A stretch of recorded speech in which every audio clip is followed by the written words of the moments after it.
So, live once again. Good evening, folks. Welcome to Friday Night Tech Talk. You're on the Once Mobile. again, Oh, good evening, folks. there goes my phone. Welcome. Boy, it nailed me that time, didn't it? So, glad to have you here at Friday Night Tech Talk. I'm also simulcasting, as always, on both my Facebook IDs, either at Mobile Geezer or at George Hayes. So you can watch live on any of the three, those two plus YouTube. And glad for everybody that's here. We're going to go over some of the stories from the week. And first, I want to, as usual, recognize some of the regulars who got in. Brian, once again, very early, 6:52, so more than an hour ago. Eleanor was next in. Annette was very gracious and showed up a little early. I was very happy to see you, and we hadn't seen you in a couple of weeks, so I'm very happy that you're back.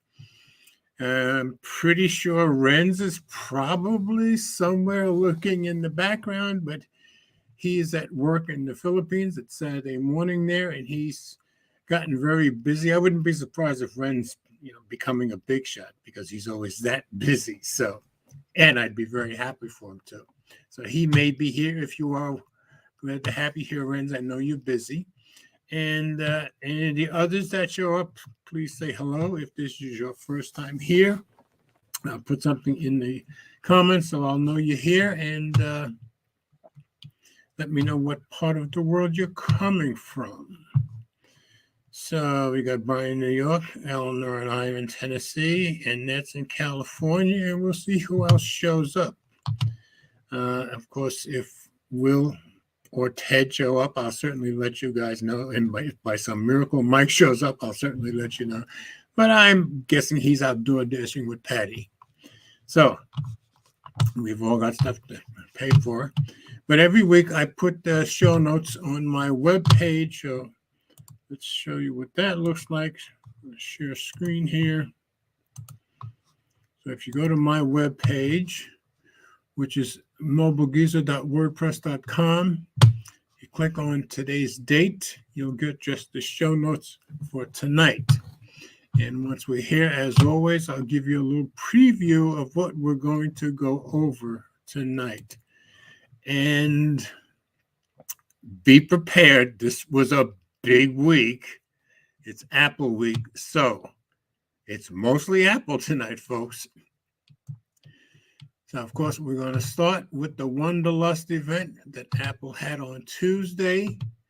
I found a site called Apple Toolbox who did a everything announced. So we'll go take a look there. And then I just had some Apple and iPhone 15 and iPhone stories. So I just found this quick little story on Android Authority. I said Android 15 series battery improvements, none. So we'll go over that story. That's going to be a quick one. And then this story was in a couple of places. Would Americans go into hock for an iPhone 15? Many say yes. Mainly Phone Arena had this story, but I saw it a couple of other places. Maybe they were keying off Phone Arena. So we'll take a good look at that. Some people say it's worth going into debt to get an iPhone. And now we're going back to the iPhone 12. France stops iPhone 12 sales due to radiation risks. That was on Mashable, but some other people had written the same story. Following that up, Belgium, Germany, the Netherlands, and Spain looking at iPhone 12 radio frequency levels. In other words, they're looking at the radiation risk also. That one's on Phone Arena. But once I finish with those two stories, turns out Apple is responding. So I found a story that's not in tonight. I found it today. And hopefully I'll be able to get that in and show you it real quick. I haven't read it myself. So then we finally get away from Apple. And I found a story on Sam Mobile, Samsung forcing other OEMs to upgrade the update game. In other words, because of their support, other OEMs are starting to come up with more support to try to match Samsung, which is good for all of us. And that was pretty much a short story too. Now, this one was kind of a long story. Facebook removing News tab in France, Germany, and the UK, as it has in Canada and Australia.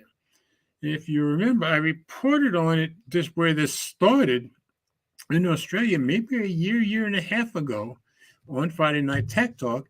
And Australia told Facebook, well, and others, Google being the other main one, if you're going to use news sources from here, you're going to have to pay them. Well, they don't want to do that, and they've never had to do it before. So Facebook stopped having a news tab in Canada and Australia, and now they're spreading it. So we'll go over that. So those are the two stories that I figure, okay, you're probably not going to see those everywhere, and I do like to come up with stories that may interest you that everybody else doesn't have. So let's go back to let me stop screen, go back to the comments for a second. Okay. All right. So we'll start with the stories. Back to sharing screen. Like I said, if Ted comes in or even Will comes in, I'll let you guys know. All right, so we're going to start Apple's Wonderlust event. Everything announced. And like I said, it's on Apple Toolbox. Let's make it a little bit wider here. Okay. Everything announced at Apple's iPhone 15 event by Andrew Myrick. He used to work somewhere else as far as I remember, but I can't remember where it was. But in any case, I do remember his name and remember him as a writer too. Okay. Oh, before I get into it, the next last story that I mentioned about Samsung making the others come up with updates. Brian said it's true. Samsung forced Pixel to go 5 years of OS updates and OnePlus to 4 years. And we'll see that in the story when we get there. So thanks, Brian. Okay. So let's get this into Reader View, get rid of some of these ads. Assuming it'll pop into Reader View. Sometimes it takes a minute. There we go. Okay, and this was 3 days ago. Apple sure knows how to put on a show, and this is a long one, as you would expect. They kick things off with this cool mix of AI-generated shots blended with real-life cinematography, and then, boom, there's Tim Cook, Apple's main man, just chilling on the lawn at Apple's HQ. I got a kick out of him saying just chilling on it. The man was out selling his heart out. Got to appreciate that Tim didn't waste time with a lot of showboating. He jumped right into this heartwarming video, that's true, about how the Apple Watch has been a real-life hero for some. Yes, it's been saving people's lives. That's true. Okay, so they started with the Apple Watch Series 9, so that's what this story starts with. It shouldn't come as too much of a surprise considering Apple kicking off the event focusing on the Apple Watch. But the Apple Watch Series 9 was the first device to be unveiled. The overall design seems to be the same compared to the Apple Watch Series 8, complete with rounded edges. Those hoping to see the action button from the Apple Watch Ultra are going to be disappointed, as it won't be arriving this time around. Well, it won't be arriving on the watch, but we'll see it other places. Okay.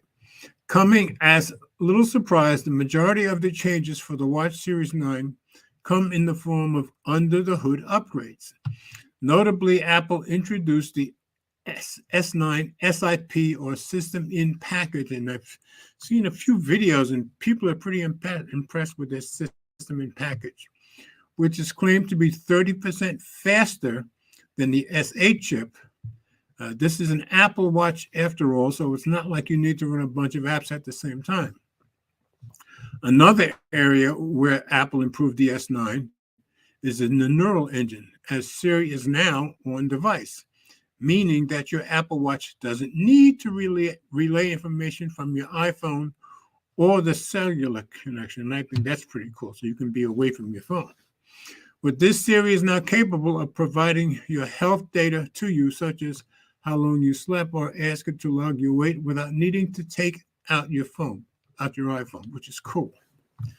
The new neural engine also brings another trick to the Apple Watch Series 9, as there's a new double tap feature available. With double tap, now get this, you'll be able to easily control Apple Watch Series 9 using just one hand and without touching the display.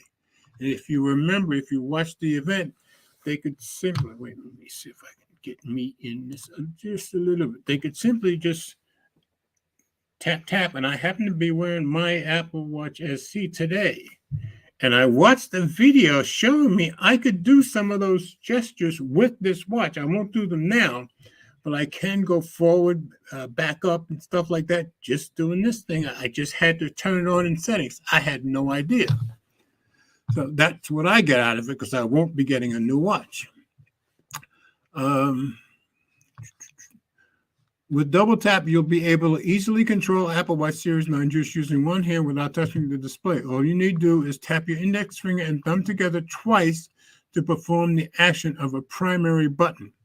It's all possible thanks to the neural engine combined with the data collected from the accelerometer, gyroscope, and optical heart center. But, so it's not just that 9 that does this. It's not just the S9 that does this, because I can do some of it too, or a lot of it. So, thanks to the improved power and efficiency of the Apple S9 chip, Apple was able to keep its 18 hours of battery life while implementing a better display, which is great. The Apple Watch Series 9 is now capable of reaching up to, get this, 2,000 nits of peak brightness, twice as much as the Series 8. That's pretty impressive to me, and the phones will do that to a degree too. This will make it easier to see when you're in direct sunlight, removing the need to squint or move your wrist around just to see what's on the screen. And the fun doesn't stop there, as the new screen can now go as low as 1 nit of brightness, so you won't end up bothering people around you if you forgot to turn off notifications after the movie has started, which is good, because I've done that. Apple first introduced the ultra-wideband, or UWB chip, with the iPhone 11, although you might better recognize it as the U1 chip. Since then, the U1 chip has expanded to almost all of Apple's recently released devices, including Watch Series 8, HomePod Mini, and last year's iPhone 14 models. Every device announced during Apple's iPhone 15 event is getting an upgraded ultra-wideband chip, presumably named the U2. We're fairly certain Apple can't actually call it U2. Yeah, I think there's a certain group that would sue them for copyright reasons, so the company is instead calling it the second generation ultra-wideband chip. With this in tow, the new UWB chip brings precision finding capabilities. Some people are pretty excited about that. I've seen a couple of videos, meaning you'll be able to pinpoint exactly where your iPhone is right from your watch. Yeah, I can't do that. Apple is also bringing better interoperability between your Watch Series 9 and HomePod, as it will launch Now Playing to control the media. And people in some videos I've seen were pretty excited about that. And if you aren't actively listening to anything on the HomePod, media suggestions will appear at the top of the Smart Stack. Okay, so I'm going to go on. I'm not going to read everything. So let's go on to the Ultra 2. Apple surprised everything with the release of the original Apple Watch Ultra alongside the iPhone 14 lineup in 2022. But the company is back with an updated model in 2023 thanks to the Apple Watch Ultra 2. This new model retains the same overall design as its predecessor, including the action button on the side, titanium body, and flat display. And I've already seen at least one video where they were complaining that they didn't need to call it an Ultra 2 because it's a very minor upgrade. But that's just how some people feel. Much like the Series 9, the majority of the major changes of the Apple Watch Ultra 2 are found under the hood. As expected, Apple is using the same S9 SiP for the Ultra Watch 2, meaning that you'll enjoy New features such as the double tap gesture and on-device Siri interactions. Apple also claims that even with these changes, the Watch Ultra 2 with the S9 will still provide 36 hours of battery life. People will be happy to hear that with regular use, and up to 72 hours when using low power mode. Another similar change that the Watch Ultra 2 brings is a brighter display. People like that too, as Apple's most durable smartwatch can now reach up to 3,000 nits of peak brightness. That's very impressive in my opinion.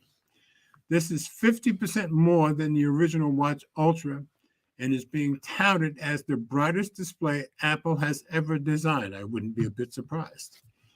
This will make it easier to interact with your Watch Ultra 2, but also improves built-in flashlight, as you'll be able to rotate the digital crown to double the brightness. Something new coming to the Watch Ultra 2 is the all-new modular Ultra watch face, giving you a plethora of customizable complications. Say that 5 times fast. According to Apple, there will also be a new complication that uses the outermost edge to present real-time data like altitude, depth, or the passing seconds. And for those who enjoy night mode on the current Watch Ultra, the built-in ambient light sensor would automatically activate this feature in the dark. Pre-orders are available starting today. So this you could have ordered days ago for the phones. Of course, we had to wait until today, till this morning. And but this you could order right away. All right, now we're going to get to the phones. So, of course, they're going to start. We're going to go from lower to higher, I guess. And we're going iPhone 15 and iPhone 15 Plus. Now, there's some advances. Let me take a look at the comments for a second. Brian said, the gestures on the new watch is cool. Yeah, I'm just surprised that the gestures were built into mine all along. And it was 2 years old. And it's only because I clicked on a video of somebody talking about the Watch Ultra 2. And then he said, but you can do this with the other watches too. And then he showed me, and I tried it on mine while I was riding around in the back today at work. And yes, it does work. So I don't know that it'll do everything the Ultra 2 will do or the 9 will do, but it certainly does work with the double tapping. So onto the phones. Before getting to the really fun stuff, it wouldn't be an iPhone event if Apple didn't unveil its standard iPhone 15 and 15 Plus models. These devices feature the same 6.1-inch and 6.7-inch displays from the 14 and 14 Plus. But the displays are now using OLED displays, which is a nice improvement, as opposed to LCD panels from previous years. That's a nice improvement considering the price is the same. Previously, only the Pro models offered OLED displays, but now everyone can enjoy the benefits. Along with simply looking better, the Retina XDR displays now offer up to 1,600 nits of brightness. And here we go again. This impresses me, reaching a peak of 2,000 nits when in direct sunlight. That's impressive to me. These bezels have also been trimmed down, meaning they won't look like worse versions of their Pro counterparts. Something else that the non-Pro models are borrowing from their counterparts is the dynamic island. Yes, we all previously only had that on the 14 Pro models. Now they're all going to have it. After debuting alongside the 14 Pro series, the dynamic island now makes its way to lower-end models. You'll be able to enjoy all of the benefits that Dynamic Island has to offer, such as being able to see the next directions from the Maps app or check the score from your favorite team. And that's probably the reasons that I paid little attention all year to Dynamic Island, because I don't use the maps, and I'm thinking that's where I would have gotten the most use of it. So maybe, I always use Google Maps. Maybe I'll try their maps. Powering the iPhone 15 and iPhone 15 Plus is Apple's A16 Bionic chip. So now they upped the chip for the base. The same processor found in the 14 Pro and 14 Pro Max. So they upped this one. This requires 20% less power than its predecessor while offering faster performance without sacrificing battery life. And there's some mixed feelings about battery life. Seems like half the videos I've seen all year seem to think the 14 Pro Max battery life is good, and half of them don't think so. Mine has been fine, but just wanted you to know because we're going to have a battery life story following this. As for the cameras, Apple is offering a pretty big upgrade thanks to the 48 megapixel main wide-angle lens paired with the 12 megapixel ultra-wide camera.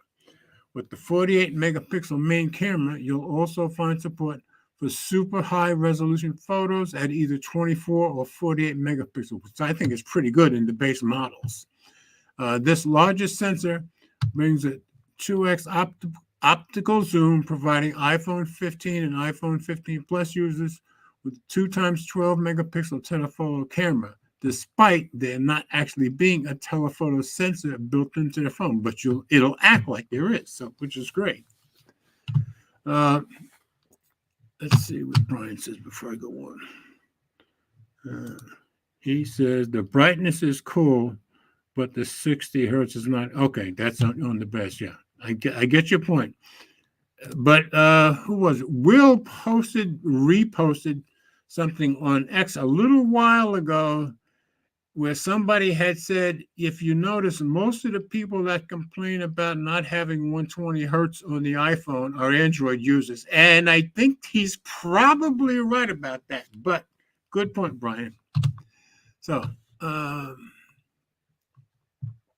lastly, the design of the iPhone 15 and iPhone 15 Plus has been tweaked despite still relying on a combination of glass aluminum and the ceramic shield screen. According to Apple, the company is now infusing the color throughout the back glass.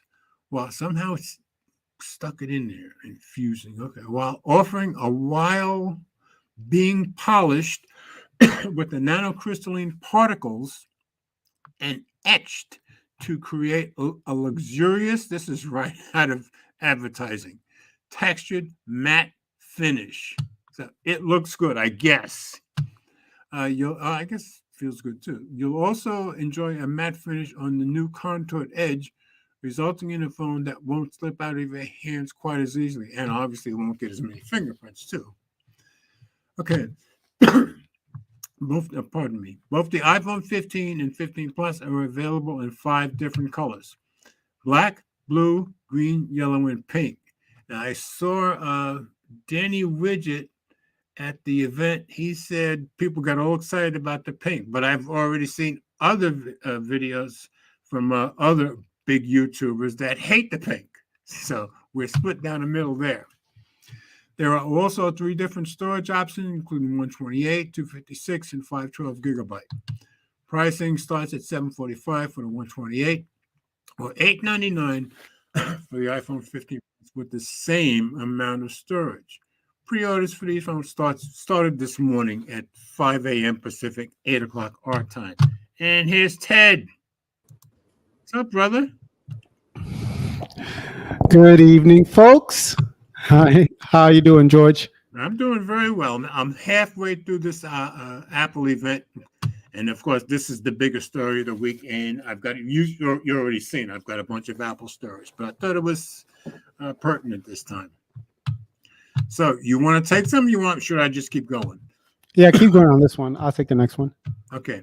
All right. So now we're getting to the big boys: iPhone 15 Pro and iPhone 15 Pro Max. And yes, I did pre-order mine.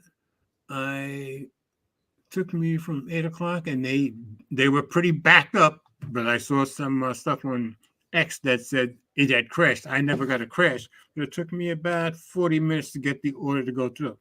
And I am trading in the iPhone 14 Pro Max. So hopefully, by the time it shows up, the 15 Pro Max shows up for me, I'll have at least a week to make a couple of comparison videos before I have to send this one back in. But they gave me $650 for it, and I'm like, I want that phone. Now, there are arguments out there about, is the 15 Pro Max worth the extra price? And some people say no. Keep in mind, it went from 128 to 256 is the bottom you can get. I think it is absolutely worth the price. Just my opinion. But again, seems to be a split right down the internet. Half people think yes, half the people think no. So I think it is. So, I mean, if any phone is worth that kind of money, I think this one is. Now, we can always go back to no phone is worth that, as Jerry always says from Android Central. And that's probably very true. But considering what Samsung is charging us and what we're paying for other phones, I think it's worth the extra $100. Just What's worth the extra $100 exactly? iPhone 15 Pro Max. I mean, to go from a Well, first of all, last year, if you went from 128 to 256, you would have paid $100. Well, that's all they've done. They've made it 256. You have no 128 for the Pro Max, so they charge an extra $100. That I think is worth it. But also what they did with the cameras on just the Pro Max, I think is worth it. Now you've got the 5 times, which you'll see in here, and you didn't have that. You don't have that on any other phone. So I think it's worth it. And it seems like half of YouTubers agree with me and half don't. I don't think it's worth it. I do. The funny thing I did notice. I mean, the cameras don't make it worth it. The USB-C, yes. No, everything altogether for the Pro Max. But the funny thing is, and this is in your face, the two guys I noticed that I watched videos yesterday and today that are both professional photographers using iPhones, they both thought it was worth it. So just interesting. And they use theirs in their everyday professional life. So just interesting. All right, so let me go on. When it comes to Apple's yearly iPhone release cycle, we get most excited about the Pro and Pro Max models. That's true. While there were rumors of an iPhone 15 Ultra, those claims did not come to fruition, as Apple stuck with the same naming convention that we've been used to. The iPhone 15 Pro and 15 Pro Max represent the best of what Apple has to offer in terms of mobile innovation. Oh, and the other reason for because it's the latest iPhone. Well, no. The other reason for me it was worth it because I've been telling you people for months, wait, let me get this case off, that this phone is the best phone on the planet, at least in the United States. The best phone sold in the United States. This is the Samsung Galaxy S23 Ultra. It's not just my opinion. People who've been doing this a lot longer than me also think the S23 Ultra is the best phone out there and takes the best pictures over both Pixel and iPhone. So one of the reasons that I wanted the 15 Pro Max was to see if it could beat the Samsung Galaxy S23 Ultra, because the 14 Pro Max, as good as it is and as good as its cameras are, it cannot beat the S23 Ultra. But I will admit, as far as I know, in the United States, the S23 Ultra is the only phone that can beat Apple on video. I don't think anybody else. Certainly, Pixels can't. So certainly not. So that's another reason that I want not Pixels at all. Exactly. Okay. Maybe OnePlus. I gather the 11 has gotten better, but I didn't get the impression it's gotten that much better. Do you think so? It got substantially better. And I've seen that, but it didn't seem to me that it got up there with iPhone and top line Samsung and Pixel. I could be wrong. I preferred it to, OnePlus's HDR coloring. Okay. I prefer OnePlus's than Samsung when it comes to now I do have to admit that I only have the OnePlus Nord N30, and every time I take pictures with that phone, people compliment it online every single time. I got to give it to them. That's a cheap phone, but the phone takes good pictures. Also, same is true with the Nothing phone, the Nothing phone too. Every time I take pictures, people like the pictures. So Okay, back to here. Both models still feature a 6.1-inch or a 6.7-inch Super Retina XCR display, complete with always-on ProMotion, always-on and ProMotion. But one of the primary complaints about pretty much every iPhone since the iPhone 12, and we're going to have a story about the 12 later, was that the phones were just too uncomfortable to hold. That's now changing thanks to the contoured edges along with the brush texture and the fact that titanium makes them lighter too. This phone is pretty big and it is pretty heavy. I got to give them that. But yeah, I know what they mean. Like, starting from the 12, those edges were sharp.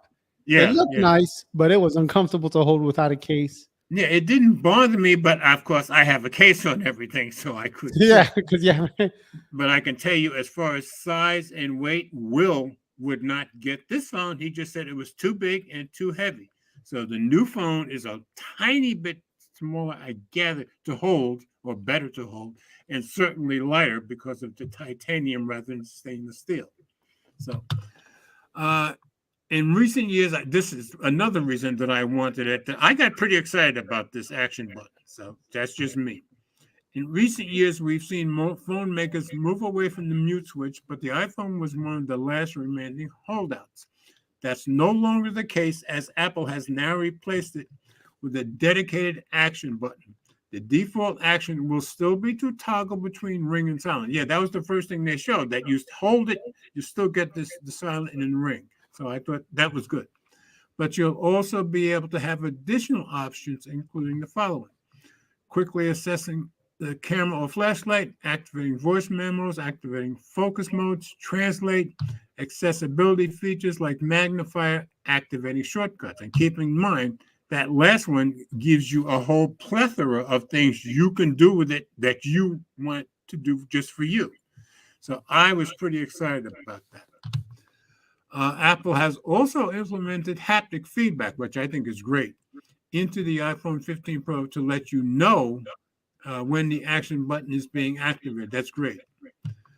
Powering the iPhone 15 Pro Max is Apple's all-new A17 Pro processor, which makes the first SoC to be built on a 3-nanometer process, first one in the world.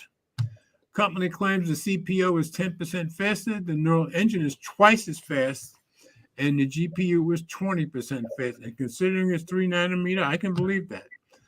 Speaking of which, the A17 Pro also made way for Apple to announce that, people were impressed with this, that Resident Evil Village, Resident Evil 4, Death Stranding, and Assassin's Creed Mirage are all coming to the iPhone, considering these were previously only available on console. So now you can play these console games on a phone.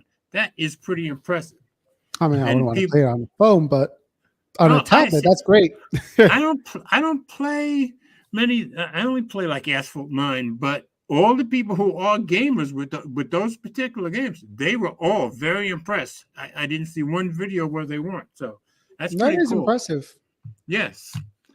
It wouldn't be a Pro phone if Apple didn't announce. And it would also do better than Stadia too, because the difference is it's playing natively on the phone and tablet. That's true. I'm just going to say tablet because I'm not playing these console games on a phone. Which was the first, if you remember when Stadia first came out, that was the first complaint people didn't like about that. You had to play in the cloud, So anyway, very cool. Of course you had to play in the cloud. Phones. Now you don't have to. You can play on your phone now. Okay, it wouldn't be a Pro iPhone if Apple didn't announce some new improvements to the cameras, and the company did just that. Both the iPhone 15 Pro and 15 Pro Max are being touted as featuring the equivalent of 7 Pro lenses. MKBHD, when he was showing it off, and Danny Winger too, both at the event, seemed to be pretty impressed with that. So I got to take their word for it until I get my hands on mine. With the iPhone 15 Pro, this is made possible between the triple camera array on the back, headlined by the 48 megapixel wide angle lens. It's accompanied by a 12 megapixel ultra wide and 12 megapixel 3x telephoto lens. You'll also be able to enjoy a 2x telephoto camera that relies on the quad pixel sensor found on the main 48 megapixel camera. So they've done a good job all around. So that means it's a crop. Yes, it is a crop. Yes. I've looked into a lot of that. Yes, and all the experts said, but don't forget, it's a crop, and it is still a crop. That's true. So, Who wrote this? What was the name of this person again? That's writing this Apple advertising. He's not Andrew Myrick, and I remember he used to be with somebody else big, but I can't remember who he used to work for. Android Central or somebody like that. But anyway, I think he's doing a good job here. Where am I?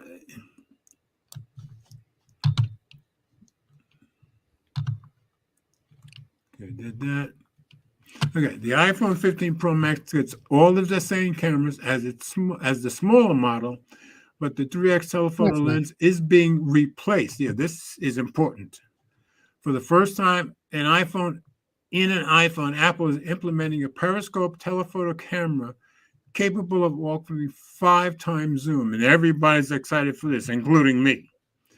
This is something that has been available on the Android phones since 2019, and thanks to the larger case size of the iPhone 15 Pro Max is now available in an iPhone. Now, when MKBHD and Mr. Mobile and Daniel Wingate all did it at the event, they were all kind of impressed, but I got the impression all three of them were kind of holding back judgment till they can get it home and really get into it. But they seem to be initially impressed. So I guess that's why Tim Cook was at the Sony Semiconductor Factory, probably to scope out, because it sounds like what Sony has on the Xperia 1 Mark V. I wouldn't be a bit surprised. I think you're probably dead on exactly with the periscope telephoto. Okay. Yeah. So pretty impressive if it works the way it's supposed to work. And yeah, if they got it from Sony, I'm sure it'll work right. Did you ever get any of those Sony cameras, by the way? Those what? The fancy Sony phones. I didn't remember. No, not yet. Okay, because you talked about them for a while, and I kept trying to egg you into picking one up. But of course, you were moving and all that good stuff, and also starting a business on your own. Not yet. Okay. And also, the fact that you say "yet" gives me hope, so that makes me feel good. Okay. Perhaps one of the most exciting features coming to all 4 iPhone 15 models is the introduction of USB-C. Yes, everybody loves that. Brian is right, by the way. Look at Brian in the comments. He gets the praise. Oh wait, let me go back to. Okay, LPN 201 is here. Glad to have you here. Brian's got a bunch of things. He said, "Of course, it's not worth it." The price is it? For me, it is not right. For me, it is, as long as we're paying what we're paying for these other phones. Let's see what else. USB-C is nice, but Apple doesn't get credit. It's 100% true, because they were forced to do this. Now, what they did do was something all you guys said they were going to do, and I didn't think they were, but they put the faster charging on the 2 Pro phones, but not the plain phones, which we'll see later. Now that they did it, I kind of wish Apple would have just taken out the port. Now that I don't have an iPhone. Well, I did see one video yesterday or day before yesterday for the chaos. That said they're still going to do that, but they're still a year or 2 away. So they're still expected to do that. No, they can't do that. You can't change the port and then remove it entirely. No. They're going to get rid of the ports, in other words. Yeah, but they just changed it. So, you got to get people 3 or 4 years before they completely remove it. Yeah, but like Brian said, the EU only gave them until next year. So this is not Apple. This is the EU. They get all the credit for that. He says, sucks that the 5X zoom is not in the 14 Pro. And they're including the cable in the box. Here, but they hadn't developed it yet, I don't think. And they include a very nice cable in the box. Yes, they did. Yeah, that was kind of a shocker to me. I didn't expect that, but they did. The front camera is not that good on the OnePlus 11. So there's somebody who has experience. So that's what I said. I got the impression it wasn't quite that good. So I guess Brian's telling me I'm right.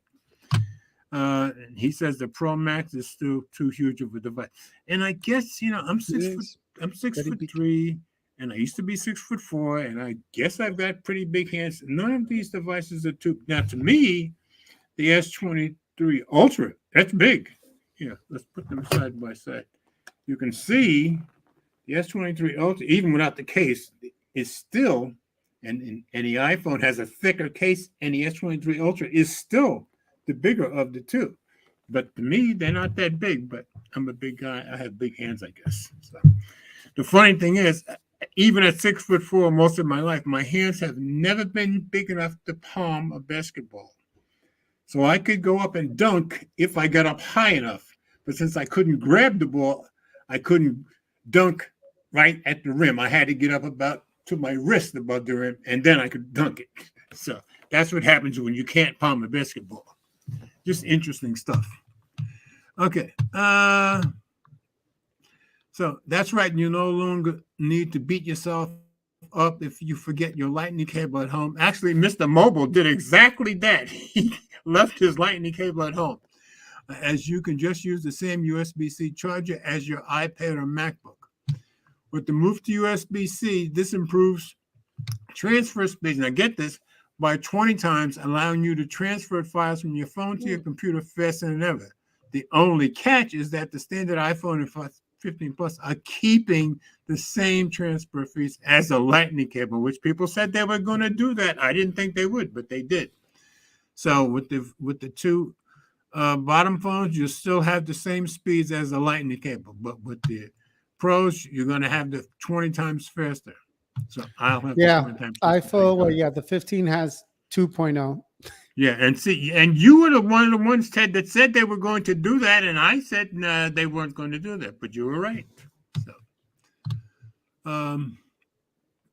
as you might have suspected by now, all four, so this is good, 15 miles, are also getting the upgraded second generation ultra wideband chip. This will enable the ability to use precision finding with Find My Friends, along with making it possible for two iPhone models to connect at 3 times the range as before. That's great. And at least that's on all the models. Lastly, Apple has continued to improve its satellite. I think this was my favorite thing in the entire event, and introducing roadside assistance via satellite. Because to me, yeah, you might be out in a situation where you might need your life saved, like the watch has done.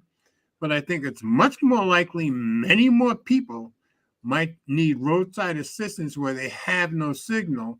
So I thought this was the best thing that they announced at the entire event. Just my opinion.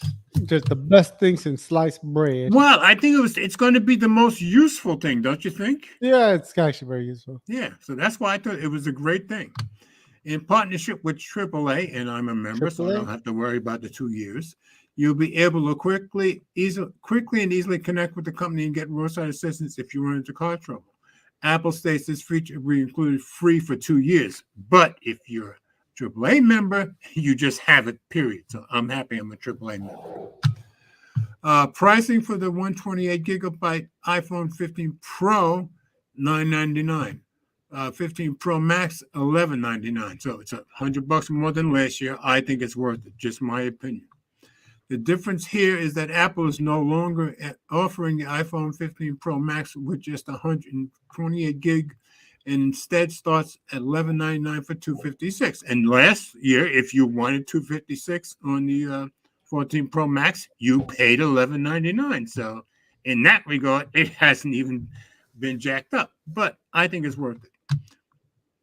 This is actually the same price as the iPhone 14 Pro Max with the same storage configuration, which is what I just said, but just with the removal of 128 gigabyte models from the lineup.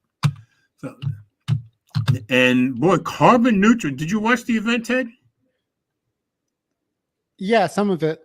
Okay, the carbon neutral thing, they made a big deal out of that. And that's where I came. I came after just as they were finishing up the Apple Watch Ultra. Oh, I watched the whole thing, and I thought they did that skit they did was awesome. During the iPhone 15 event, Apple took a lot of time and even included a dedicated spot with regards to carbon neutrality and reducing the company's carbon footprint. Yeah, and a lot of people are saying they did a really good job overall. For the first time ever, if you combine the Apple Watch Ultra 2 Series 9 SE with select watch bands, you'll be receiving one of the first ever carbon neutral products. Yeah, they're expensive too. One of the guys, I just saw a video today where he actually started peeling them apart. And he says, when you peel that part of the band off, it feels very thin. But when it's on the watch band itself, it feels thick. And he says, Apple's tricking us by putting padding underneath. That's why it feels much thicker when it's on the watch. I mean, when it's on the band as opposed to peeling the band apart. So anyway, expensive. Also has redesigned the packaging and materials of its smart watches to be 100% fiber-based. Pardon me. You'll also find a new logo, which lets you know which products and accessories are carbon neutral, which I think is a very good idea, putting that logo on there. To go along with this, Apple also announced that it will no longer use leather. Yeah, they're not going to use leather in anything, so that's good. New Apple products, including iPhone accessories. With the iPhone, Apple introduced a new fine woven case with MagSafe. Yeah, what was it, $69? 59, 69. I saw it out there. So I'll be getting a cheaper one from Amazon, along with new fine woven wallet with MagSafe. These fine woven accessories are made of 68% post-consumer recycled content, along with durable micro twill. The Apple Watch Ultra gains a new trail loop and a new alpine loop, which contain more than 30% recycled content. So I give them credit for making strides. If you want the alpine loop, you'll be able to choose between blue, indigo, and olive, while the trail loop comes in orange, beige, green, gray, or blue black. Right, I'm not going to read all of the rest of this, but you got the idea. So basically, the one thing they did not mention in this story was the new AirPods. And I thought it was terrible that, okay, now they have new AirPods, but you can't buy the case that has the USB-C separately. So that if you want that case, you have to buy the new AirPods too. So I just thought that was kind of tacky, just my opinion. So that was generally the entire event. So, all right, Ted, you still there? I'm here. No. You think we can't see when you sneak away? We see you. Oh. Okay. You going to do the one about the battery improvements? Or you want me to do it? It's a very short story. Yeah, I got it. Okay. All right. I'm going to Hold on, pull let it me up adjust now. it. Okay. So what I said was iPhone 15 battery improvements, none. This was from Android Authority. Okay, let me see if I can put this into reader view. And this is from 3 days ago also. Okay. Okay. As soon as Ted gets back, we'll go over this one. I'm here. Okay. When you're ready. All right. So Apple quietly admits iPhone 15 series didn't improve on battery life. That's unfortunate. Apple doesn't release battery capacity information publicly. But the info we know is that so far points to 0 changes this year. Okay. So, by C. Scott Brown. Who's a good writer, by the way. Apple's published specs tables for the iPhone 15. The show no improvement battery life. All photos it's not clear if the battery capacity will have changed. With every iterative smartphone launch, there are a few predictable updates. The phone is almost always faster, has a better camera, has at least one new software feature. Most of the time, it has a better battery life too, since it's a primary concern for smartphone shoppers. However, the just launched 15 series doesn't meet all these criteria. Unfortunately, the iPhone 15 battery life is projected to be the same as what we saw in the iPhone 14 series. We know this because Apple's official comparison tool tells us so.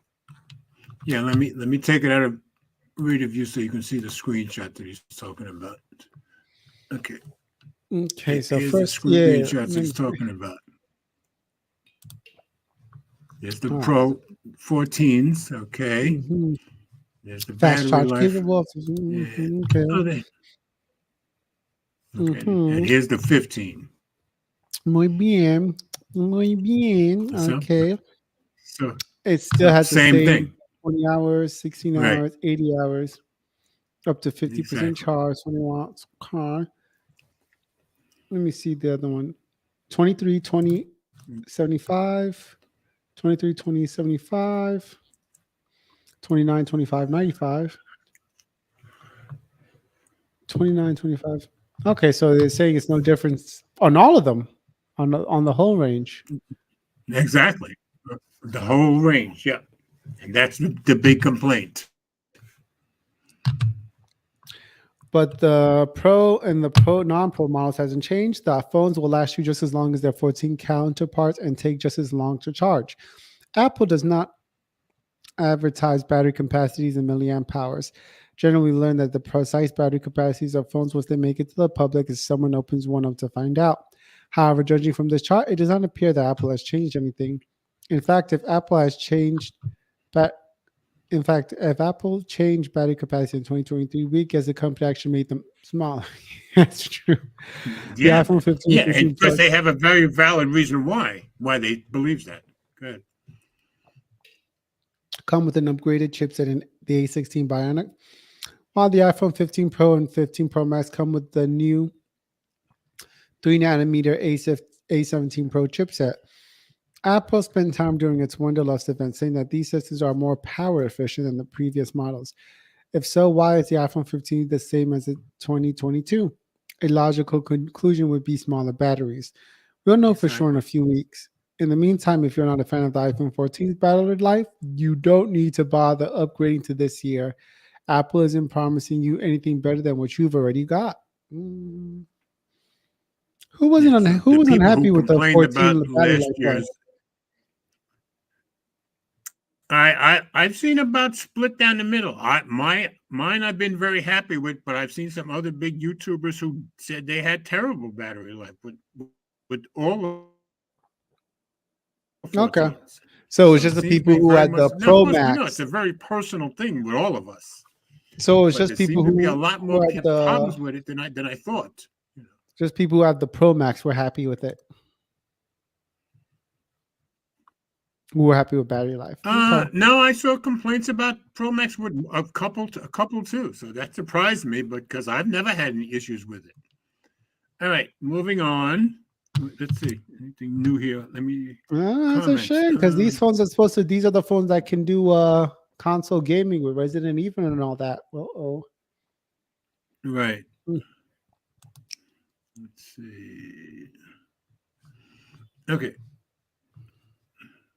My computer is sluggish today. 20% of Americans will go into debt to buy a new iPhone. Only 20%? Things are looking up. You want this one or should I take this one? I'll take it. Okay. Only 20%. Right, let me get it out. Chat. Put it in the chat. Yeah. Chat. Would you go into, they're probably going to say that. Would you go into a debt? Let's say the debt is for just, 12 months for a smartphone. Put your answers in the chat. All right. This is by Alan Friedman. According to a survey conducted by Wallet Hub. Well, to me, it depends on how you look at it. If you go on a 2-year contract, you're going into debt. But if you buy it on a credit card like I do, well, you're kind of going into that too. So,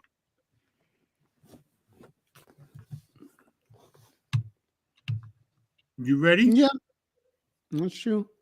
I mean, but yeah, as opposed to buying your phone outright. So you're thinking that the one in the buy 5 my phones outright.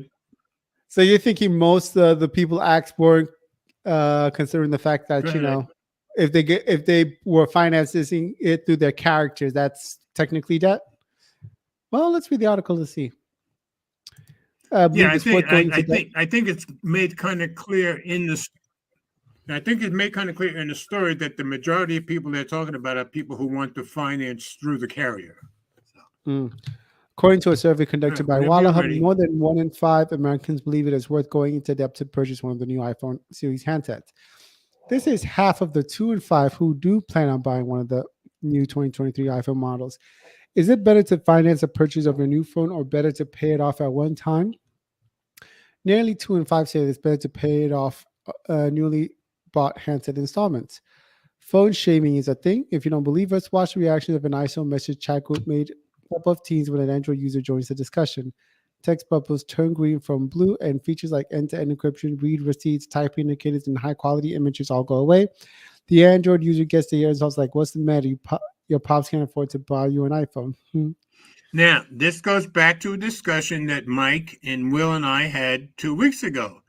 And I said and Will said the exact same thing that they're saying here in this paragraph.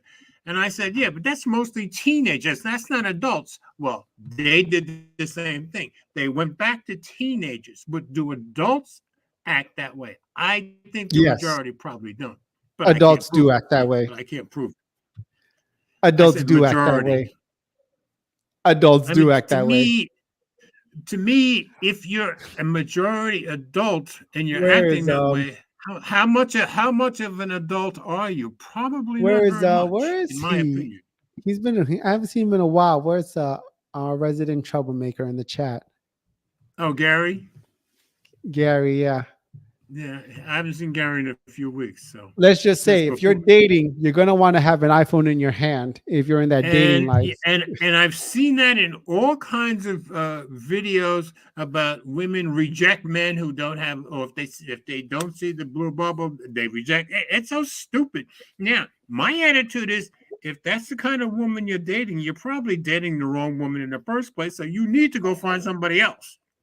That's like you want to marry me because I have a cool car. Well, I used to have a Porsche, but I didn't marry somebody because they thought my Porsche was cool. But I just think these people are not grown up, in my opinion. They're like the teenagers, and they're acting like the teenagers. So Yeah, go ahead whenever you're ready. The only difference is that Android users are less likely to mouth off insults. And that leads us to the next survey result. More than 1 in 3 said they would characterize someone who always has the latest iPhone model as wasteful. George? I don't go along with that either. Wow, I think both attitudes are wrong. While 21% would think of them as being rich. I certainly don't go along with that. Similarly, 16% say that not owning an iPhone is a sign that someone is struggling financially. What a stupid crass country we live in. 60% of the American survey said that they are willing to try a budget carrier, and nearly half of the respondents said that they consider it unfair that postpaid carriers check your. They do? Huh. Postpaid, yes, they do. Because who goes to postpaid carriers? People who probably don't have a great credit score, generally. Postpaid. What? Is Visible postpaid? I believe so, but I don't know. I have T-Mobile. I don't go with any of the MVNOs. Postpaid is when you pay first and then you use it, right? No, I thought it was the opposite way. I could be wrong. LPN 201 or Brian, tell us which one is right about postpaid. Does it mean you pay prepaid first, is when you pay first? That's yeah. So what's Mint? Is it Mint postpaid? I think all the MVNOs are all postpaid, as far as I know. You don't have to pay for Visible first thing, though. They charge you after the fact. No, they do? Mint seems to be the one that's purely postpaid, where you have to buy the batch of minutes up front. And those are the people you want to check their credit score. Why would you check their credit score if they're paying up front, though? That's the part that's confusing me. Because if they need that kind of, if they can't afford the normal way, the way the big guys do it. There's something wrong with their credit, probably in the first place, in my opinion. But they're Don't paying go for by it me. outright. I'm the same guy who'd be the banker that wouldn't give you a mortgage. So I'm that guy, and I admit that. But like they're paying for it like outright with cash, like ahead of time. So With cash, but why are they paying for it outright in cash? Because most people like they don't don't need. have to do. People with good credit scores don't have to do that. I don't have to do that. But I'm just saying, like, why would you check their credit score? Because they don't need the credit. You're not offering a market where the credit is used. Because you suspect, and probably history bears this out, that their past payment history in general isn't very good. That's my guess.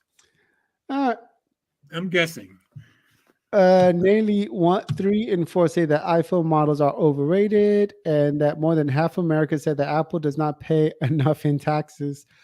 The Yeah, survey now that to me is a very stupid comment because as soon as I read that sentence, I said to myself, do half the Americans surveyed know what Apple pays in taxes? I was thinking, how much Probably do they not. pay? I remember But used to be see they that one time. probably don't even here. LP201 says this article highlights the most shallow people. I agree. And Annette agrees with her. Well, it's only 240. The last sentence, the survey had 240 online Yeah, respondents in that's the true. US. That's true. That's true. It just sounds like it makes the whole country sound shallow. I agree. Well, it's just 240 people of the worst. Yeah, that's right. Let's hope they're the worst and they don't represent everybody. I hope. I wish we could see where they were. Well, I don't think where they are has anything to do with it. What they make, I think, is what the issue is. My guess, and how they pay their bills. I would want to know if these 240 were in my state. Oh, I see your point. Maybe they're all in Mississippi. Well, isn't Mississippi the poorest state in the country? I believe it is. Yeah, it is. Okay. And Alabama closely follows that.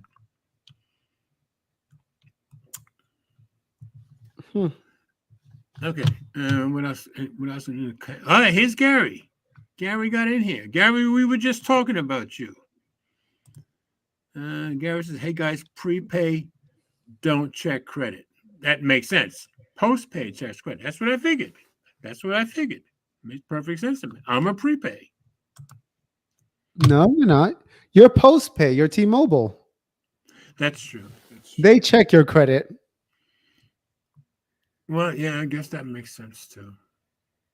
Yeah.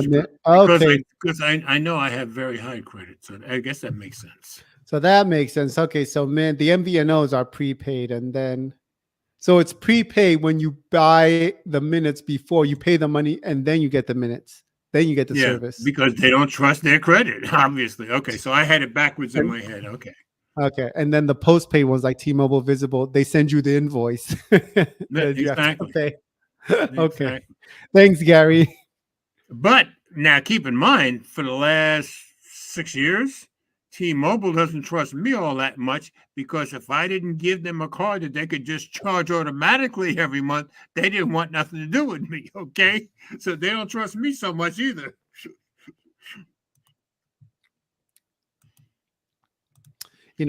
T-Mobile gave me a nice chunk of change too of credit for my equipment plan. I think it was like 2,000. Okay, very good. No, it's pointless now because I closed the account with them. So yeah, that probably hit my credit. With now? Who you with now? Visible. Oh, okay. Probably I could have found some way to keep the account open with T-Mobile. Yeah, I'll probably never leave T-Mobile, but I'm very much a creature of habit, and at 78 years old, I guess that makes perfect sense. Yeah. Okay. All right. Now we get to the iPhone 12 stories. Who read the last story? You did, right? I did. Yep. Okay. So this one's on me, and the follow-up one will be on you. Before we go, though, Gary wants to know, do you have auto pay? Yes. There you go. Yeah, it pays automatically every month, and I have 3 lines. So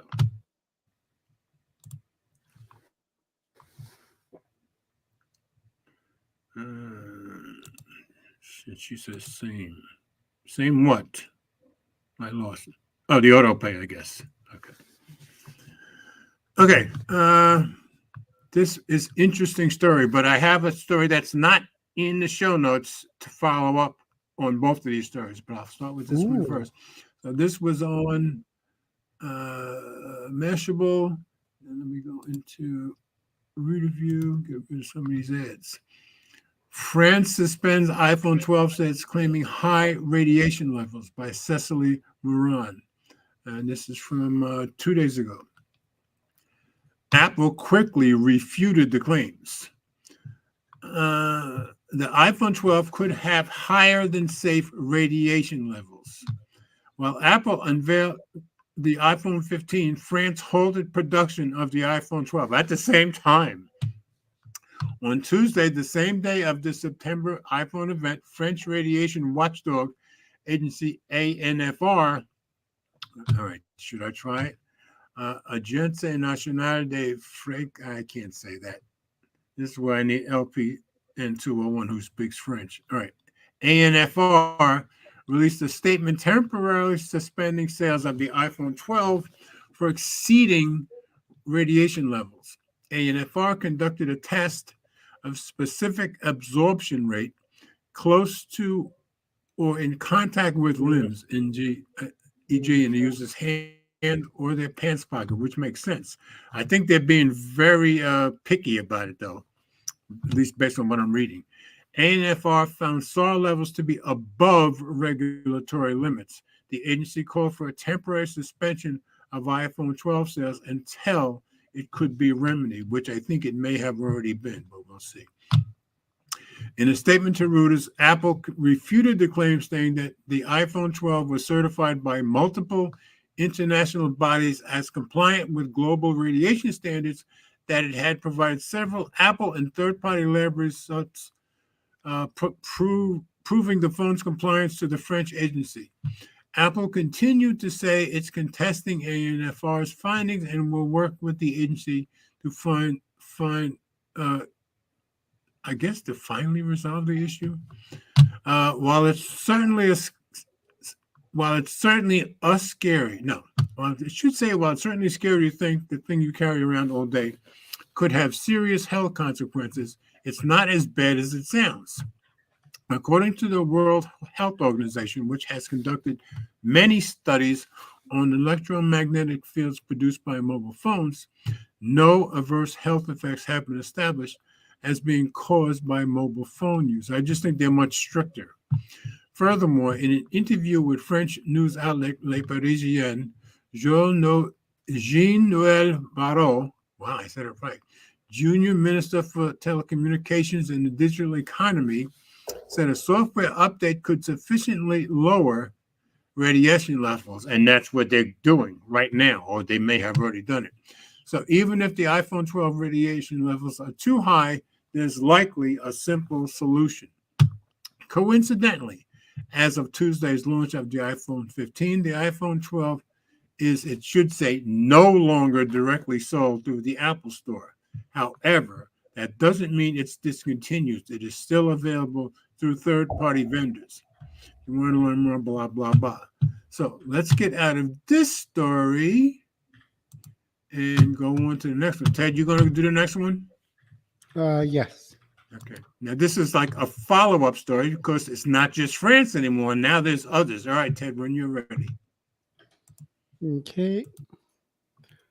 More European countries assessing the iPhone 12 for health risks after France's ban. Ooh. Yep. Our smartphone emit radio frequency energy that can be absorbed by our bodies. That doesn't mean you need to throw away your smartphone, as government agencies around the world have some measures in place to ensure the RF levels don't exceed limits that can be harmful to our health. France has recently halted sales of the iPhone 12 with concerns that the phone surpasses the maximum allowable limit. Now, Belgium, Germany, and the Netherlands are wondering whether they should do the same. Belgium is assessing the iPhone 12 for any potential health risks and is also going to review other Apple devices for dangerous emissions at a later stage. Germany is closely watching the Dutch regulators and have decided to ask Apple for an explanation. Spanish Consumer Association OCU has asked the government to suspend the sales of the iPhone 12 in the country. Different smartphones have different specific absorption rate values. What? Yeah, Which we had measures that. the We had that SAR in the last story too. which measures the rate of radio frequency absorbed by the human body from a device. Now, SAR values don't pertain to RF exposure under the typical usage conditions. Rather, they ensure that a smartphone doesn't exceed the highest permissible exposure levels when being used in conditions that will result in its highest possible emission. So we're talking Add, the max here. yeah, add to the fact the EU is more cautious than the US and Asia when it comes to SAR values, and it's easy to see that the European countries might be panicking for no reason. For no reasons. Apple has already said that it follows international radiation guidelines, but since the SAR value is still above what's allowed by the EU, sales of the iPhone 12 remain halted in France. France's digital and telecommunications minister Jean-Noël Barrot says that European SAR values is 10 times lower than the level of emissions, which, according to scientific studies, can have consequences for users. One of the reasons France is being overly cautious attitude is perhaps the fact that SCR values are usually only measured for prototypes, and that too using an outdated test technology, and that too using an And outdated that test too, technology. it should say comma using an outdated test technology. Yeah, France's National Frequency Agency (NFR) and ANFR gets all retail units tested in an independent German laboratory to ensure SAR values are within the permissible limits. Per ANFR, the iPhone 12's SAR exceeds the limit set by the EU at a distance of 5 milliliters. Although Apple no longer sells the iPhone 12, which came out 3 years ago, third-party retailers still sell it. When I read the fact that France's ANFR gets the retail units tested in a German lab, I'm like, then why didn't Germany ban it right away too? That just struck me as weird. Now, I don't have another story in here, but I did happen to catch another story today. I'm going to show it to you. Okay, let's see if I can get this story up and let you guys. Okay, here we go. And this just came out today. Apple to release iPhone 12 software update. And remember, one of the guys in the other story said it would be easily fixed with an update to address France ban over radiation concerns. That's by Benjamin Mayo from today. So let's see if I can put this in readers here. So I just, lucked out catching this story just as it came out and before I came online. Are you going to go and read it? I'm hearing my voice from your speaker, Ted, I think.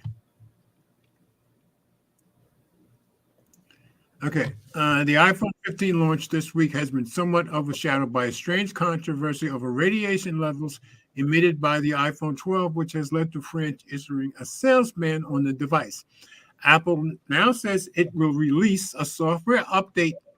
Oh, finally went it. That will apparently address the French regulators' concerns. The company said this debacle is related to a specific testing protocol used in France, even though it's been done in Germany, and it's not a safety issue. So they're saying it's not a safety. Then why'd you stop selling? It doesn't make sense. The French regulator will test the software update to ensure that it makes the iPhone 12 comply with their radiation standards and will then remove the ban of the device. So it sounds like in a couple of days, this is going to be gone anyway. Apple previously rebuked the French ban, indicating that the iPhone 12 had been certified by multiple international bodies in compliance with radiation standards. So my guess is there was never any threat to anybody. It appears whatever those standards were, they differed to the local rules of the French regulator. Sounds like the French are just tougher on it than anybody else. It is still unclear how this issue bubbled up now, 3 years after. I was wondering the same thing. The iPhone 12 series launched.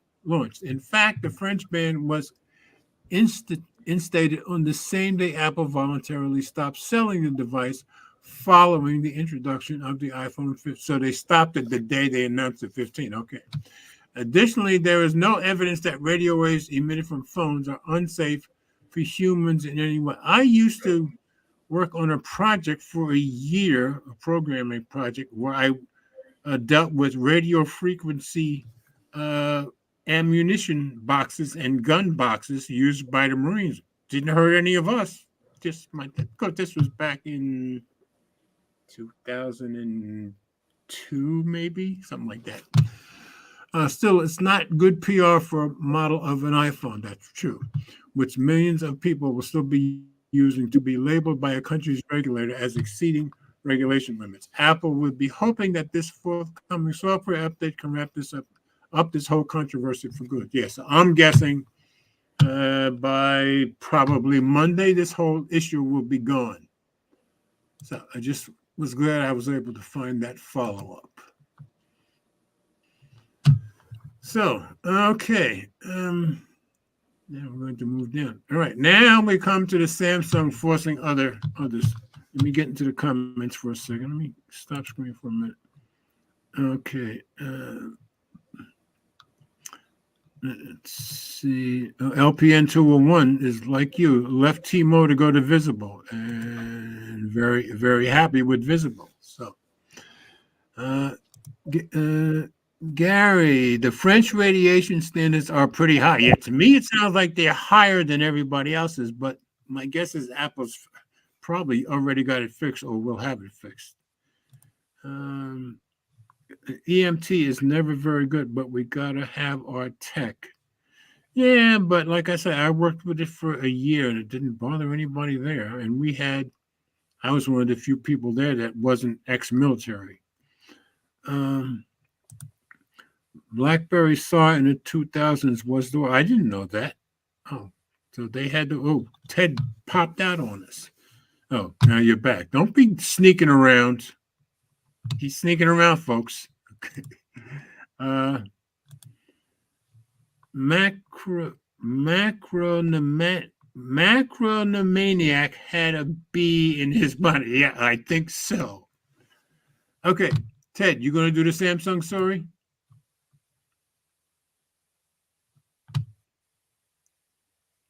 Are you there? All of a sudden, we can't hear you at all. Your mouth is moving. We hear nothing. Thank you. There we go. Sorry. Yeah, he's trying to make me. I've gone deaf. I've gone deaf. I took my hat off and never put it back on, did I? That's what I was wondering. What happened to the hat? I was sweating a little while ago. Now I stopped. Okay. Whenever you're ready, let's see if it'll go into reader view. This was on Sam Mobile. Samsung forcing rivals to up their software update game. Okay. Samsung offers 4 Android OS updates and 5 years of security updates to its mid-range and flagship smartphones. No other brand has provided as many Android OS updates to their devices in their past, not even Google. Well, NVIDIA has. Not Have phones. Oh, well, we're talking phones, I think. So, I think the NVIDIA Shield still has the record for being the most that's right. updated Android. Always compliment that. I remember that. Yeah, you're right. I think it's still being updated. I wouldn't be surprised. Thanks to Samsung's impressive software update policy, we're seeing other brands up their software update promise. Over the past few months, multiple brands, including OnePlus, Oppo, have promised to offer 4 Android OS updates. Now, Xiaomi has promised something similar. Last month, Xiaomi announced that it will offer 4 Android OS upgrades and 5 years of security updates to the company's latest smartphones, the Redmi K60 Extreme Edition. According to a tweet from Xiaomi's communication director, Daniel Desarnais, I wouldn't try that one. the same update policy will extend to the company's latest flagship phones, that is the Xiaomi 13T and the 13T Pro. The tweet also suggests that Xiaomi might offer its upcoming devices, at least mid-range and high-end ones, the same update policy. According to a recent report from 9 to 5 Google, Google plans to offer more Android OS upgrades to the Pixel devices, starting with the Pixel 8 series, which is scheduled to launch next month. The publication will suggest that Google's update policy might even surpass Samsung's current policy. However, Xiaomi must come through with its promise if it wants people to believe its claims. If Xiaomi comes through, then Samsung will be under pressure from Xiaomi, Google, and other Chinese firms. It will be interesting to see how Samsung will respond to the competition. And see, I take that as very strange because Google should be the one leading everyone. Yeah, Samsung just took it on themselves, 3 years ago, to just pass everybody. So now Samsung will be under pressure? No, Google should always be the one under pressure, in my opinion. But my guess is Samsung will respond. We'll find out, though. So it's nice that they're all playing catch up and they all actually are starting to catch up, especially Google. So, all right, one more story. Nothing new in the comments. Okay. This is a long one, so I may skip around. This is on Wired. Facebook is giving up on news again. Give you a little bit of background. About a year and a half ago, I reported on Friday Night Tech Talk that Australia wanted both Facebook and Google to pay all the companies that they were pulling news I remember stories that. from in I remember Australia. that. Right. So now that's starting to spread all over the place, and Facebook isn't having any of it. And for once, I actually agree with Facebook. Just my opinion. That's very unusual. Facebook is giving up on news again. Meta says it will retire Facebook's news tag in the UK, France, and Germany ahead of the rules that might force it to pay for content. Users may not care, but it has left media scrambling. This is only affecting the media people that want to get paid. For most of us, it's not going to affect us. And you'll see as we go down the story, let me see, go into read a view, that the news tag is even hard to find, and you only find it on the app. And I tried to find it before, and I couldn't find it. So this was from 4 days ago. Facebook is done with news. First, there was a multi-day standoff with the Australian government on news payments. I remember that. And that wasn't just Facebook, it was also Google. Followed by the quiet removal of a revenue-sharing news tab from Facebook in the U.S. And then came an all-out news link ban in Canada. I didn't know about that.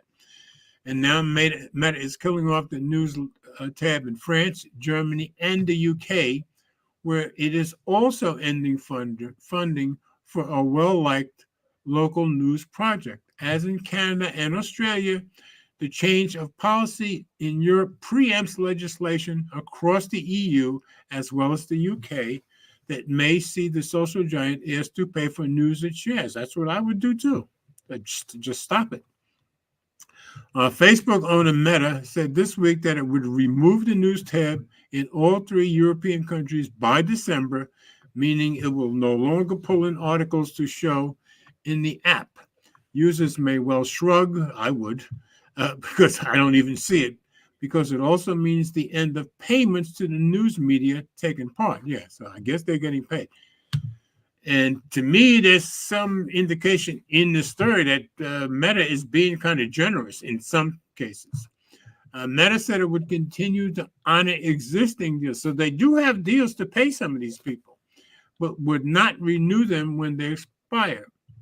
It would not make paid-for news partnerships in the future. So obviously they're paying some already, but I guess they don't want to be forced to do it. And I agree with them.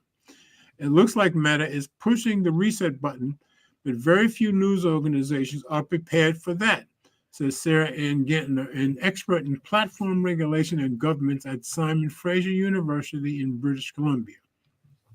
This is not Meta's first news strategy flip.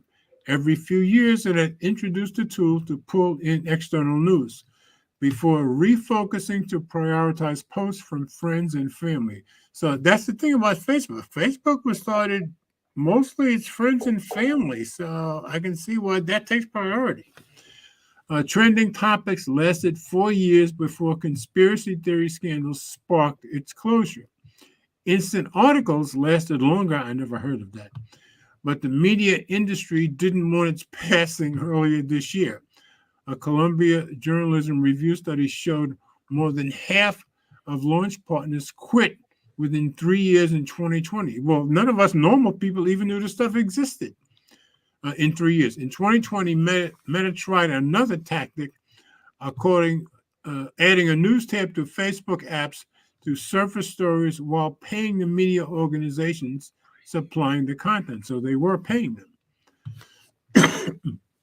The tab was already ditched in the US last year. No idea what tab we're talking about? No, I don't. You're not alone. The news section isn't on the social network's website, just the app, where it's buried deep in the menu. And when I saw that, I went to look for it on my phone. I couldn't find it. So it's no surprise that news makes up just 3% of viewed content. No, it's not. According to Meta in a blog post announcing the changes. Instead, Facebook will again pivot to video. At the core of all these changes is Meta's apparent unwillingness to pay for the news it shows users on Facebook. But they've already been doing that with some people. I guess they're choosy about it. News is one source of content that helps keep Facebook users on the platform rather than moving on to another site or app. But news media have been hit hard by the shift online, losing control of the lucrative advertising market to Google and Facebook. Well, yeah, I can see where newspapers wouldn't be getting any advertising because Google and Facebook are getting it all. Hitting budgets and leaving local papers fighting to survive. Yeah, papers probably should not exist anymore, just my opinion.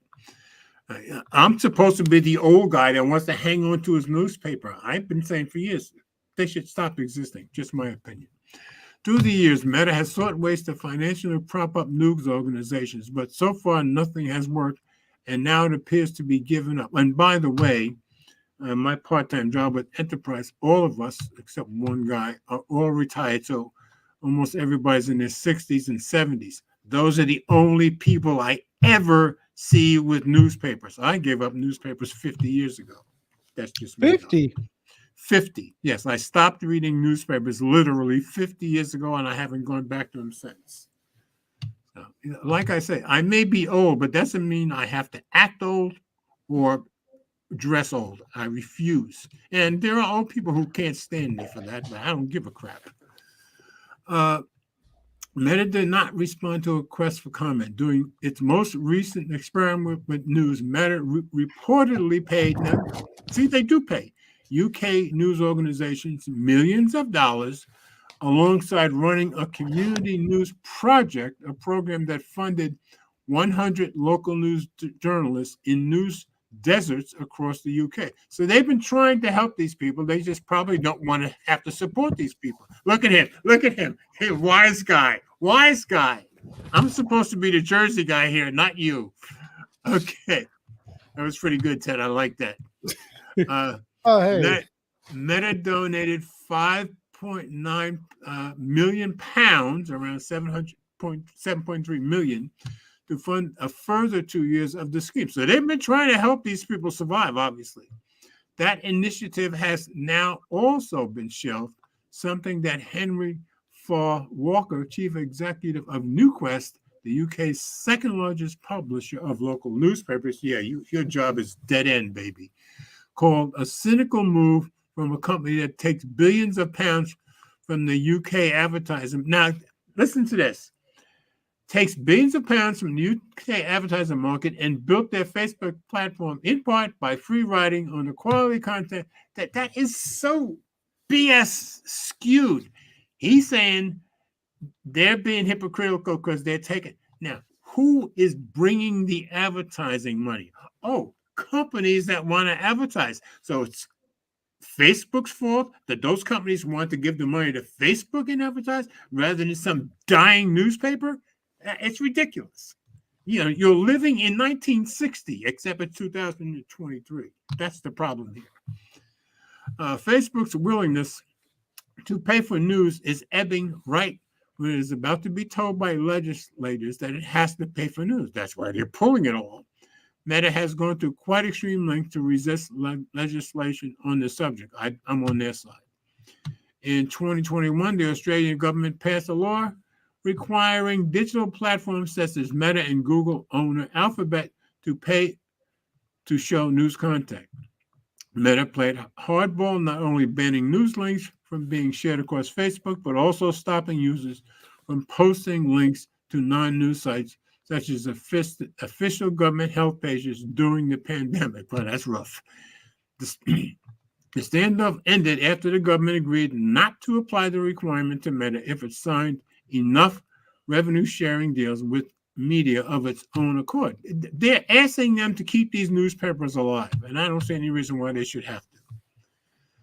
The debate in Australia was largely seen as one between Facebook and the media outlets owned by Fox News' Rupert Murdoch, yeah, another very unpopular guy, which dominates most newspaper markets, says John Quiggin, senior fellow in economics at the University of Queensland.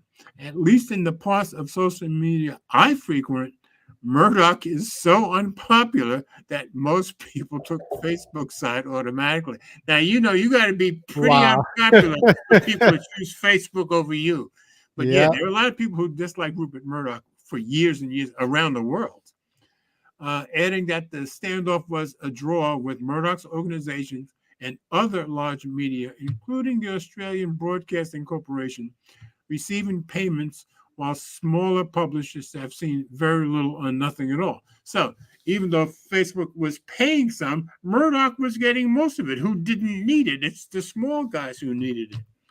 But I just don't see why Facebook or Google should have to keep these people in business. Go out of business. You've outlived your time, period. Hey, Ren, what's up? I'm not going to read anymore. We're done. Renz, glad you're here, brother. I knew you'd be there somewhere. I know you're busy. Ren says, I hate myself for being busy and having no. Oh, Renz, we very much appreciate any second that you get in here and say hello, because you're one of the very, very faithful. He says, up, Ted. He's saying hello to everybody. Yeah, when I first started the show, I said, I'll bet you Renz is here, but he's just busy.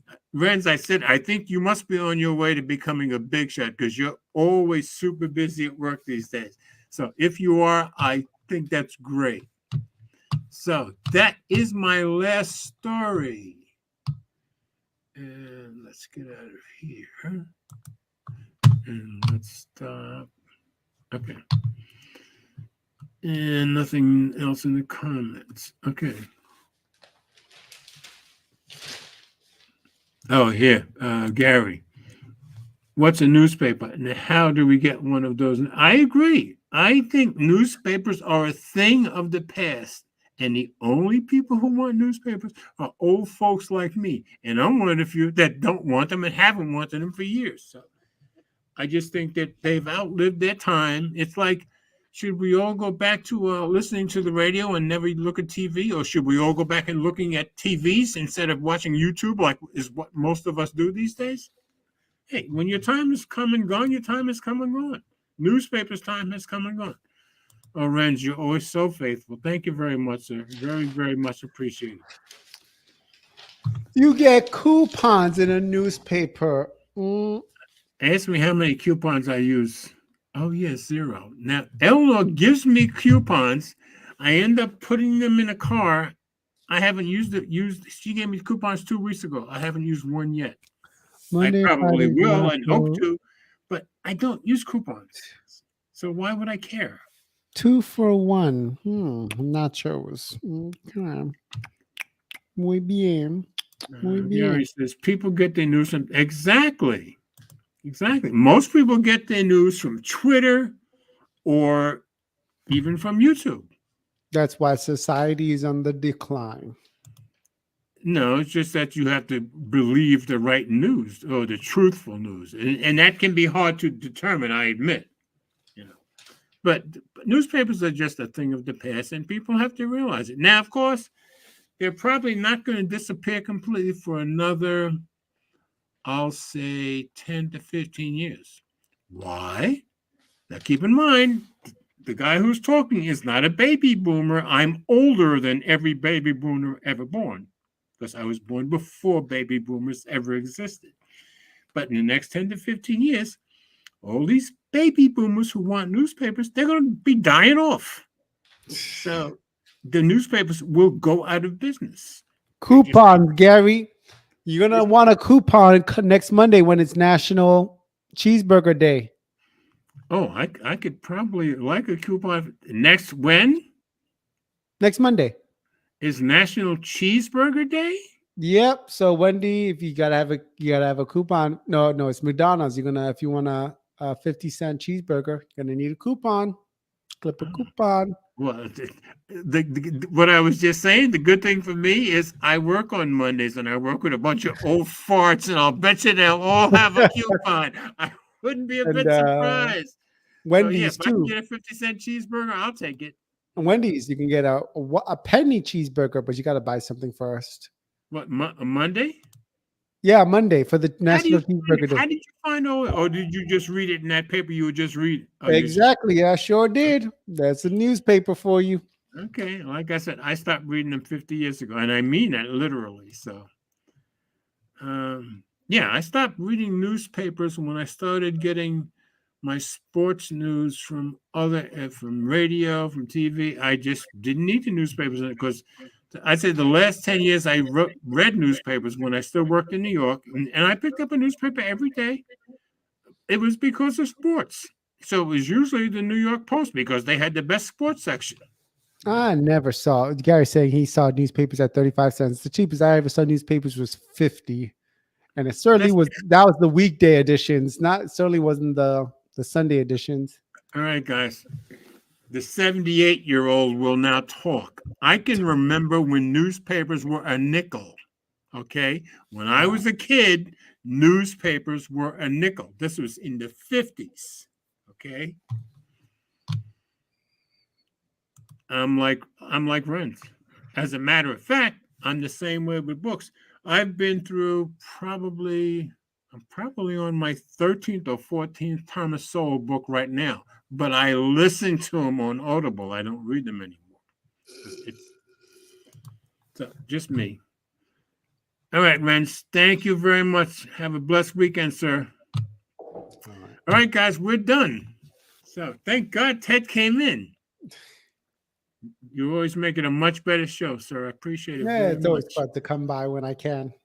Are you all settled in now? No. I thought you'd be all... See that little pole thing? I'm building that up currently, and I'm picking up a love seat tomorrow morning. Oh no, I gotta wake up early. But I think once that's done, I should be all settled in. Now, if you're adding a pole, shouldn't you be adding a check also? Oh. Anytime I hear anything about pole, I got to get my check jokes in, okay? And why do I do that? Because I want you to check them out. Oh.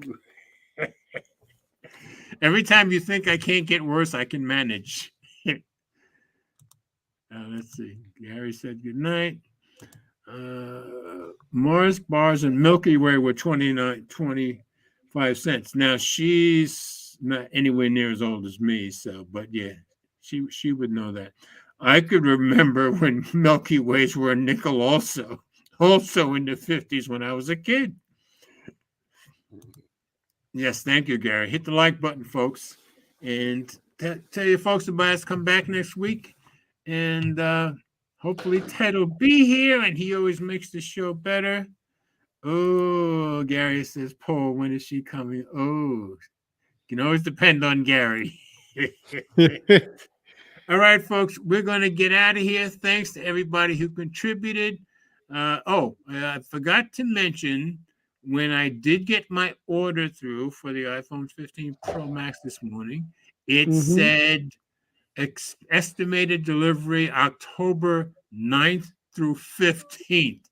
Now, of course, since they're supposed to start becoming available next Friday, I would think they're giving me the most furthest out date that they can just to make me feel. But I'm going to guess beginning of October, I should be seeing this phone. I hope. Of course, it'll show up when it shows up. But I just wanted to give you guys an update. But when I get the phone, I will certainly let you guys know. And I will at least do a few videos, 2 or 3, with the iPhone 14 Pro Max before I got to send it in for the trading. So Thanks for coming in, guys.